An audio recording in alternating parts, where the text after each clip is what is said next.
Hey, we're back with another date night. We survived Thanksgiving.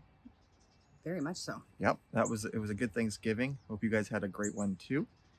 And we are back. It is officially for us tree day, so we went and got our Christmas tree today. First Saturday in December. Yep. And it's always an adventure. It was pretty uneventful this year compared to some years past.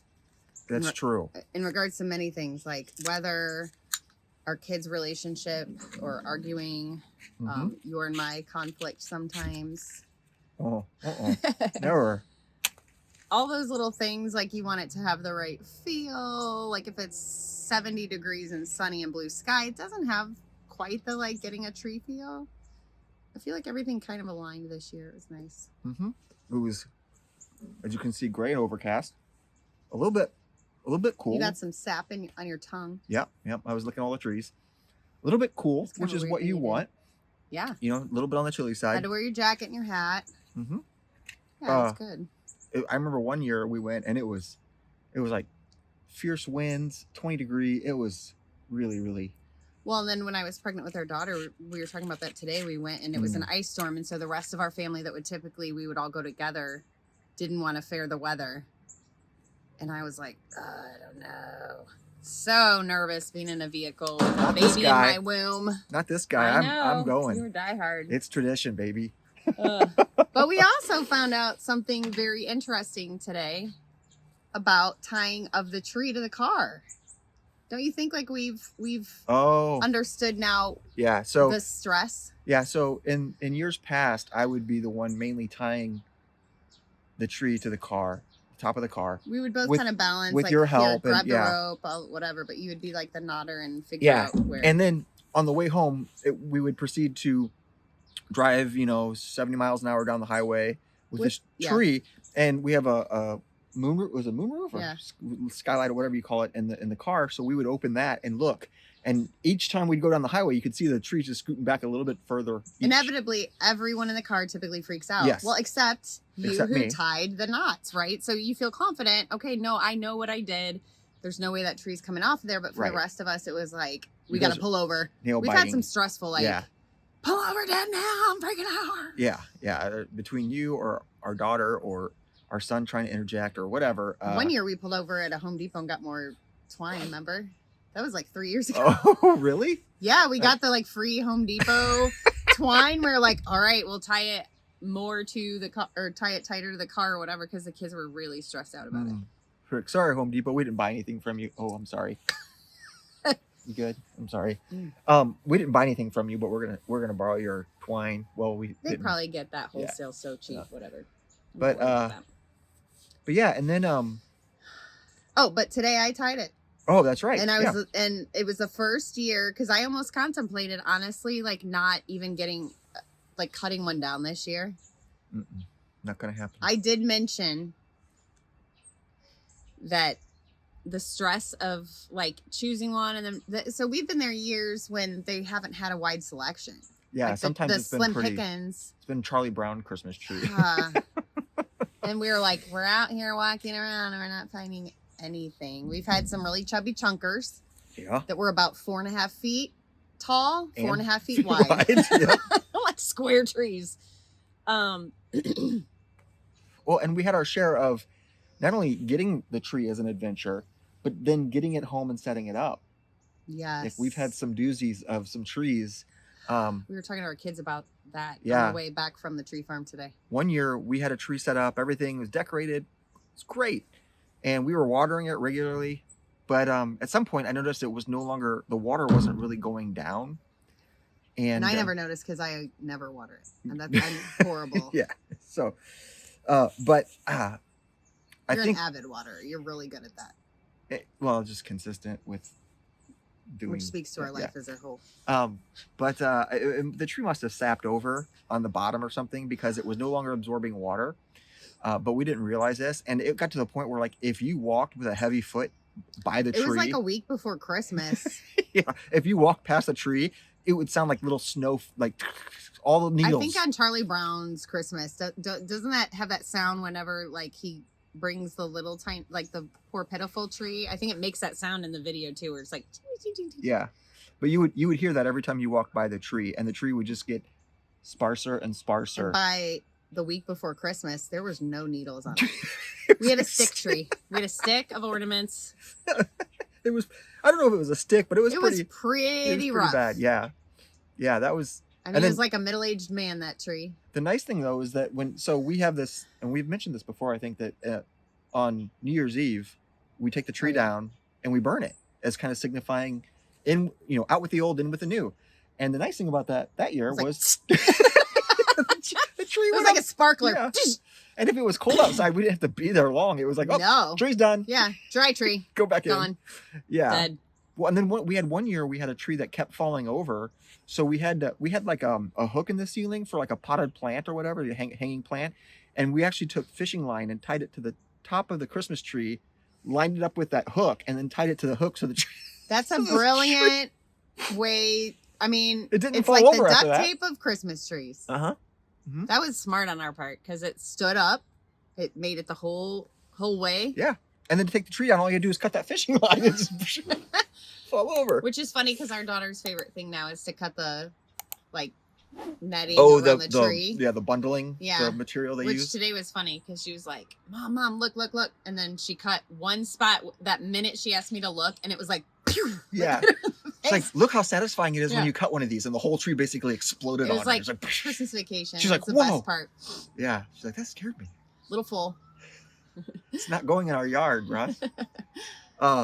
Yeah, so those were some interesting trees. I think we've had better luck here with the tree. Our last house was, it wasn't, we didn't have as high ceilings. No, it was a sweet little house. Mm-hmm. So we had to we were used to that was the funny part. Remember that year that I think it was one of the first years we moved in. We were so used to getting a smaller tree, but wider because we had a good amount of space, width-wise. We just didn't have a lot of length. Height. Yeah. And so the trees we were buying were always kind of to suit that. And then we moved into the home. Yes. Thick, if you will. But then the house we live in now, one of the first years, we just kept continuing that process of buying short, fat trees. Yeah. And our neighbor came over, remember? And she was like, is that your tree? Yeah, we had our tree up in the living room, decorated, everything, lights on, and she came over to visit for almost something. And she looked at it, she's trial? Yeah, she was. That's not your real tree. She's like, is that your Christmas tree? Yeah, just because you're taller than it doesn't mean it's not a real Christmas tree. Just because it's an Oompa Loompa of a tree. She's not a very tall person either. Mm-mm.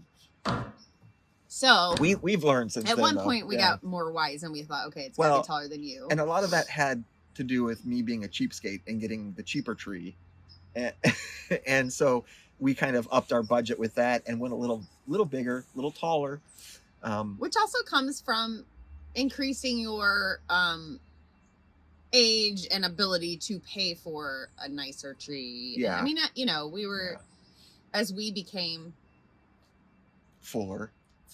Our trees became fuller and richer in life. As we were richer in life, our trees became richer in height.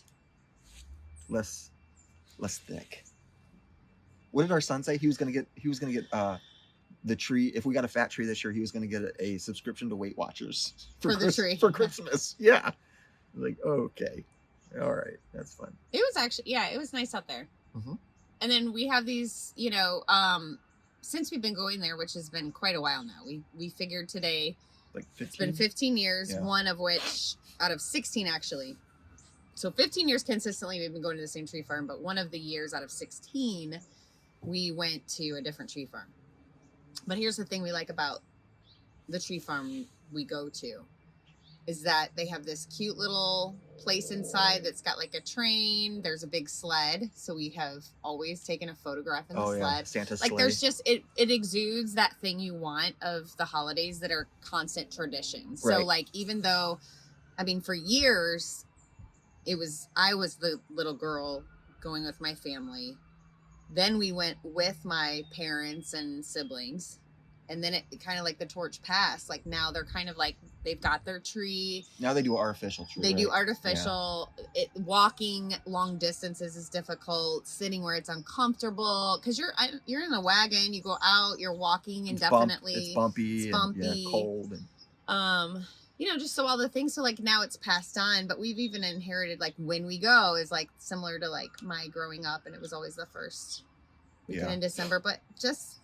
I would imagine as a parent, that's what you want is to pass that lineage where your kids are then continuing that tradition. Oh, for sure, yeah. But to a T, our kids know the routine of getting a tree, which is a really warm thing that they know that. I mean, even when that little train that goes around the thing wasn't running, our daughter was like, oh, the tree's not running. It's like, you can still get a picture. Yeah. Or what'd I say? Tree? Yeah. Trees don't run. If they do, it'd be hard to. They probably move really fast. We could probably catch it. But there's just always a little train that goes around the whole like perimeter, like on the main. Yeah, they got a little train up in the air and it goes around and. Which she's petite, so she could probably ride that till she's 27. Mm-hmm. But we get a picture. But then it's grown, so we've seen now they have like little things outside, like stands outside where they sell like kettle corn and those big hot dogs or corn dogs and like. Now they're selling trees that they've already pre-cut and like pre-trimmed and it was very much more rustic when we first started going, and they've streamlined a lot of stuff. They've gotten much larger, which is good for them, but it also kind of takes away a little bit of something. It's fun to see it progress, but they've kept the integrity of the interior. Like they've always sold like really sweet, both homemade and purchased like Christmas ornaments and like Christmas decorations, and then they have like a.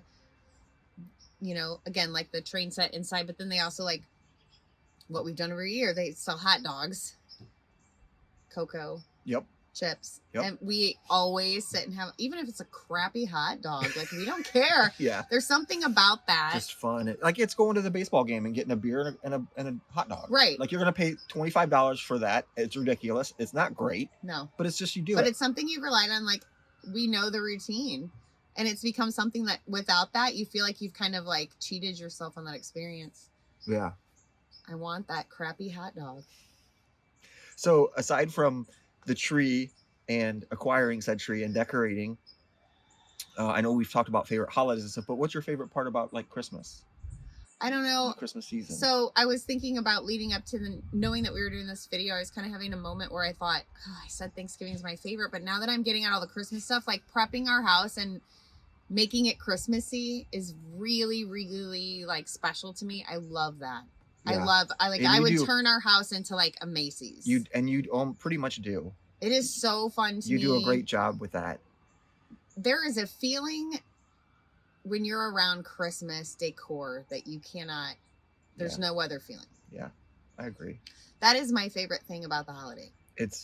And I'm an aesthetic ambiance. It's a very warm and inviting and cozy feel. And I think we were mentioning this before. It's like, and then when we're pretty quick to get things flipped over when January 1st hits. Like she's like, okay, we're on to the next thing. But it's always, the house always feels a little like cold and sterile and empty. It does.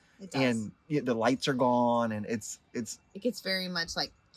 Yeah. Well, and you can see why then people like your mom and dad leave like when they would have a real tree, they would leave their real tree up until like February. And then wouldn't your mom put like red lights on it for Valentine's Day? If you keep the tree alive for the entire year, just, save money and keep it. There's something for me to say like, okay, I need again, if I'm visually and aesthetically and like driven by that is indication to me, like my internal self, that we have it's a fresh start, which almost means you need to like wipe the slate clean. It's like Etch-a-Sketch. Oh, so you're talking about New Year's. Yeah, but like you're saying, like we just like shut it down. So like December 31st, we're like taking stuff down. New Year's Day, it's like boom, we go. We don't have that. Mm-hmm. Like I put everything away, all the Christmas stuff. But I do keep out like. Well, you switch over to winter, cute, which is really cute because our daughter recently went with my mom to go shopping for like holiday stuff, and she got a little tree, and she got red and green with like some clear lights, but then was like. But then, Mom, whenever we're done with Christmas, like we can just change it to clear lights because that's when we do like winter style or whatever. which I was like, that's exactly it. Like I still love like some of the feel or white lights, but I get rid of like all the red and green. Yeah, all like anything with red and green decorations go, and then like it's all like the silver and white. It is, and like snowflakes and wintry, like yeah, and then it's over into Valentine's Day. Sure, a little bit after that. And then it's like all wiped out, and then I bring out the spring bins and do the. Yeah. So you really like the decorating about Christmas, right? Yeah. And as a wild Hungarian that I am, like the boozy Christmas feel, like I do, like I'll start to get like, ooh, I just want like a Christmas drink or a hot toddy or a Bailey's and coffee. And see, that was never my Christmas growing up. Like it was never any kind of, drinks or beverages like that involved. It was very much like all the lights were out, candles lit, fire going, music playing, Christmas lights, very calming. And I was going to say like not spiritual, but sanctified kind of like. Yeah, for sure. Yeah. It was loud, falling into the tree. I learned that. Singing at the top of your lungs. I learned that when we were dating and your dad was making martinis for everyone. I remember times where my grandmother would like shove appetizer foods into my mouth and then like drinking, and like every song we sung, she would hold you as close as she possibly could and tell you how flat you were at singing every song. Because that way she was the better one. Of course. And she would belt those silent. Oh my gosh, she would belt those out. Or it would be like, sing, monkey, dance. Like it was always like, get to the, where I'm not, I mean, you know me, like, fine, I'll do anything at any point. But there's something about when someone's like forcing you to do it and then you're feeling like, I don't know. Yeah. But I do miss those Christmas Eves were very much like, it's interesting. Kids that I'm at school will come up to me and say like, oh, my grandparents are coming into town for Thanksgiving. Like my grandma and grandpa are going to sleep at my house. Just the way they say it is so endearing because I didn't have grandparents in town. And so I remember clearly that feeling when your grandparents would come specifically to be at your house and visit you and be in your home. And it was like such a, when my grandmother would come to visit, she would always, the day she got there would typically be a day where I was still in school, and it'd be like a Thursday or Friday. And I walked home because we lived within a block of the school, and I would get to the corner and I would see her across the street at the corner. And she always was bent over with her hands out. Aww. And it was such like I would get, the minute school was out, I would get this like butterfly feeling knowing, I bet she's going to be at the corner. She's coming into town. Yeah, that's awesome. And then she'd always like want to open gifts. And so I always knew like we'd get gifts ahead of time. Do I have something in my hair? No, it's like a white flake or something. And it was always like a source of contention with my parents. But at the same time, like it was kind of like whatever. Yeah. See, we had the opposite. We didn't have our grandparents coming to visit. We lived with our grandparents. I know there was a time where, I lived at my grandma's house. Well, and you had the property within. Yeah, they all shared property together. But we ended up, I ended up living with my grandma for a while, and so that was like the whole Christmas, and I mean it was awesome because she was a great cook and she would make all the food. Well, what are your traditions? Like what are your what we always so we always did St. Nicholas Day, which apparently is not something that everybody does. So St. Nicholas Day is on December 6th, and for us that meant we hang up our stockings on the mantle in front of the fireplace. And then you go to bed, and the next morning, St. Nicholas has come. Which is still like, I don't know that we've ever settled in like. So. Your feel and my feel. Right, because I know we differ. But so St. Nicholas had come, and it wasn't like anything. You would get like nuts and oranges and like candy, like candy bars and little treats and stuff. And then you would get maybe one small like gift, like a toy or something.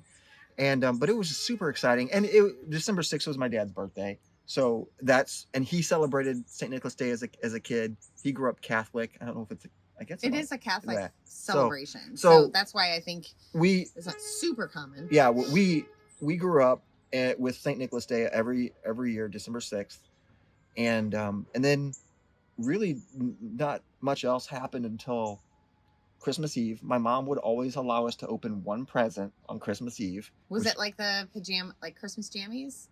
Because that's a pretty like we do that, like Christmas Eve. Yeah, it was. But like one year, my mom wasn't there for some reason on Christmas Eve. Maybe she had to work or something. But she was at the casino, I think. Yeah, sure. Trying to get some money for the year. Man, what is going on? There's like sirens all over the place. I hope. No, I hope they're okay. Whatever's happening, I hope it's. Oh, there's sirens. I hope. Not sure terrible. Love when sirens ring. But no. One year, I asked my dad. I was like, Dad, Mom lets us open one Christmas present on Christmas Eve, and he's like, okay, yeah, go ahead. And so we just picked which one we wanted, and so I picked I picked one of the best ones, and my mom was like, Dad, or to him, she's like, Dad. Yeah, she's like, honey, Father. She goes, honey, you could have you could have told me. I would have told you which one to open. I thought of something good. Are you finished with your story? I guess so. You have to be. No, I was just gonna say, like, did you ever snoop for gifts and then find it, like, regret or like open a little corner and then you're like, dang it? I did that with my birthday one year, and never wanted to do it again because I was so upset and disappointed that I caved and gave in and looked. But I was such a dork with that. I think I was like 14 or 15. I mean, I was significantly like older, where some of the magic had like already like. You're getting older. Yeah, and I was like looking all over the place, and I found my brother and I got matching boom boxes. And I saw it, and I was like, "What's a boom box?" I know. I wonder if that's for Christmas. And then, dang it! When we opened them, I was like, "Oh my gosh!" But look, it probably looks so fake. Yeah. And my mom's like they were on me. So, back to the tradition thing. We also had, I think I mentioned this before. Christmas morning was always crepes. We've had this talk because we talked before about like your mom giving me the noodle pot. Yeah. So that was breakfast, and then crepes, chicken and noodles for dinner. So that was. Is someone's house on fire? I don't know, but sirens have been going off for like 20 minutes. But this isn't a tradition, but this is one thing that I thought was great. One year, I got I think I got my color TV, and it was a really big gift. And so that was pretty much all I got, except my sister got me something, and it rattled, and I was super excited because it was another gift to open. And so I opened it, and it was like a box filled with like beans, like hard beans. And I was like, are you kidding me? So I was like very, very disappointed by that. But over the course of that year, talk about holding a grudge. I met a friend in high school who had a Super Nintendo, and we did not have a Super Nintendo. And so I asked him, I said, can I borrow your Super Nintendo box? And he's like, sure. And so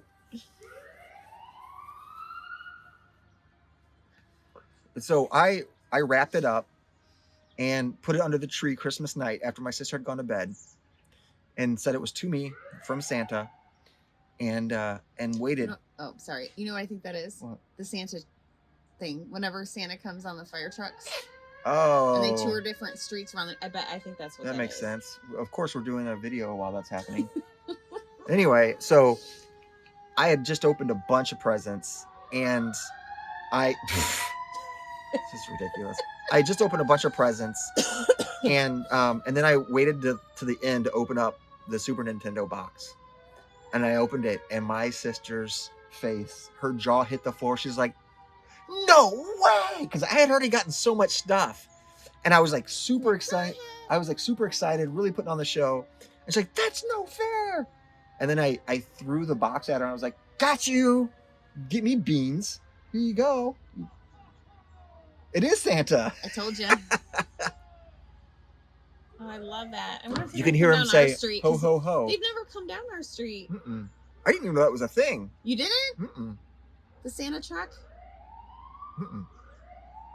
I'm glad it's that and not somebody in serious danger. Oh, yeah. Harm. But, well, anyway, I guess we should go and see if he's going to come. I guess so. I hope you guys have a great December and are surrounded by people that you love. And we'll be back with more holiday cheer. Oh, yeah, for sure. But in the meantime, enjoy, and we'll see you next video. On the next date night. On the next date night video. Yeah. I never get that right. Oh, you're good. That's fine.